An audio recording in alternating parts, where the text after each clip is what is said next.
All right, let's get right into it. Something really strange is happening in the heart of Europe. We're talking about a brand new and kind of unlikely alliance that's forming around one country, Hungary. It's a story about a nation facing a crisis from the inside, and now it's looking for a lifeline from the outside. So, to really set the scene, picture this. It's December 2025 at Mar-a-Lago in Florida, and this was no ordinary diplomatic get-together. One report called this meeting a war council for the illiberal international. I mean, wow, a war council. That's a heck of a phrase, and it really tells you just how high the stakes were. And at this so-called war council, you've got these four major players. Donald Trump, the incoming American president. Vladimir Putin, who wasn't physically there, but his presence was definitely felt. You've got Elon Musk, the tech titan, and Viktor Orban, Hungary's prime minister. So the big question, the one we're going to try to answer here is, what on earth is bringing these four men together? To understand this alliance, you first have to understand the crisis that created it. We need to look inside Hungary itself. Because by the end of 2025, Viktor Orban's government was teetering on the edge. It was facing a massive threat on three different fronts: political, moral, and economic. And the political threat is just stark. I mean, look at these numbers. For the first time in more than a decade, Orban's party Fidesz is in real trouble.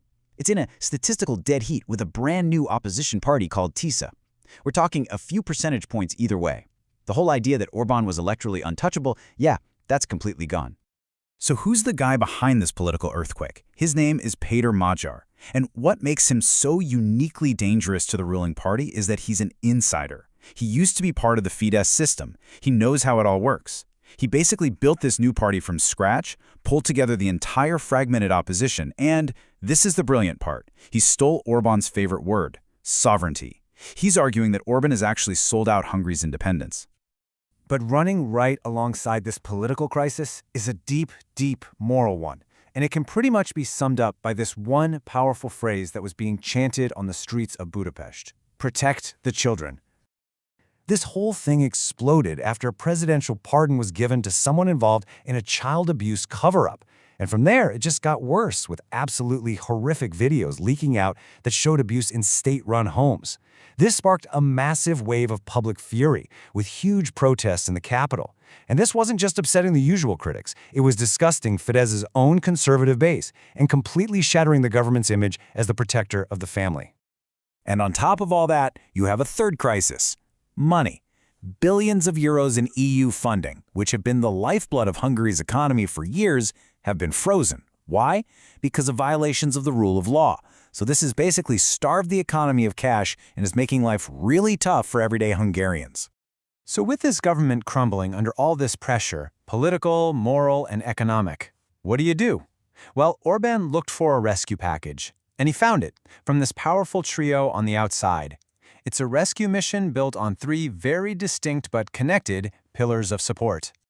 The first pillar of this whole operation is Vladimir Putin's energy lifeline. You know, despite all the EU sanctions and all the talk about getting off Russian energy, Orban has done the exact opposite. He's actually doubled down on Hungary's reliance on Moscow. And this isn't just about money. It's a political survival strategy. So here's how it works. Russia has guaranteed a supply of cheap oil and gas all the way through 2026. This lets Orban keep his signature policy of low utility bills for voters, which is a huge deal come election time. Moscow is also helping transfer key Russian assets over to friendly Hungarian companies. And what does Putin get in return? Oh, just a strategic ally with veto power right inside both the EU and NATO. It's a pretty sweet deal for him. Okay, pillar number 2, Donald Trump's political shield. With Trump back in the White House, Orban suddenly has a very powerful friend who can shield him from pressure coming from the West. This turns what was a relationship of mutual admiration into one of active operational support. And this slide just lays it out perfectly. On one side, you've got the European Union trying to turn off the money tap. But on the other, you have the new Trump administration turning it right back on by giving Hungary a 1-year exemption from American sanctions on Russian energy. Let's be clear, this waiver is everything. Without it, that cheap Russian oil would trigger sanctions that could absolutely crater the Hungarian economy. And that brings us to the third and honestly the most surprising pillar: support from Elon Musk. Now, this isn't your standard corporate investment. This represents a new kind of alliance, one that's ideological and backed by high-tech money. It's an effort to replace the liberal capital from Brussels with, well, illiberal capital from the right-leaning side of Silicon Valley. The centerpiece here is the 4IG SpaceX deal, which was hammered out at that same Mar-a-Lago meeting. A big Hungarian tech company, 4IG, is partnering with SpaceX to launch a Hungarian satellite network. This is a huge political win for Orbán back home. It's a shiny, high-tech success story. But it's also geopolitical insurance. It plugs a company loyal to him directly into the supply chain of America's most important defense contractor. But you have to understand, from Musk, this isn't just about business. It's ideological. When Musk rails against the woke mind virus, he's singing the exact same tune that Orbán has been singing for years in his fights with Brussels over what he calls gender propaganda. They genuinely see themselves as fighting the same cultural battle. So what's the intellectual glue that holds all these different pieces together? To get that, we need to talk about an ideology known as neo-reaction, or if you like the more dramatic name, the Dark Enlightenment.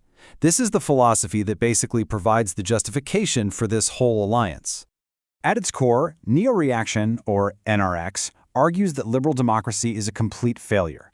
It's basically an ideology that says equality is a myth and that democracy should be replaced with a more hierarchical, more orderly system of government, one that completely rejects what we think of as the progressive consensus. And here's where it gets really fascinating, because you can see exactly how this abstract theory is being put into practice in Hungary. NRX thinkers talk about something called the cathedral, this idea of a liberal establishment made up of media, universities, and government. Well, Orbán's moves to take over the media and kick out a liberal university? Textbook. They also talk about a CEO monarch, a leader who runs a country like a company.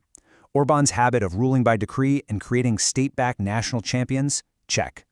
Hungary has basically become the first working prototype of an NRX state. And make no mistake, this isn't some obscure internet philosophy anymore. It has powerful friends in high places. You've got figures like U.S. Vice President J.D. Vance, who's known to be close to NRX supporter and billionaire Peter Thiel. Vance is that critical bridge, and he's openly praised Orbán's model, saying the American right should learn from him. This idea is in the halls of power. So that brings us to the end game. What is really at stake here? What's happening in Hungary is so much more than a local political drama. It's a test case for a whole new political model. And the upcoming 2026 election is going to be the deciding moment. Hungary is now facing two completely different futures. Scenario 1, you could call it a color revolution, where all the outrage over the scandals boils over and leads to a massive win for the opposition. But then there's Scenario 2, Fortress Hungary. This is where the external support from Putin, Trump, and Musk works. It allows Orbán to survive, cement his power, and create this new kind of sovereign state that plays by its own rules right inside the EU and NATO. And that leaves us with one final, crucial question.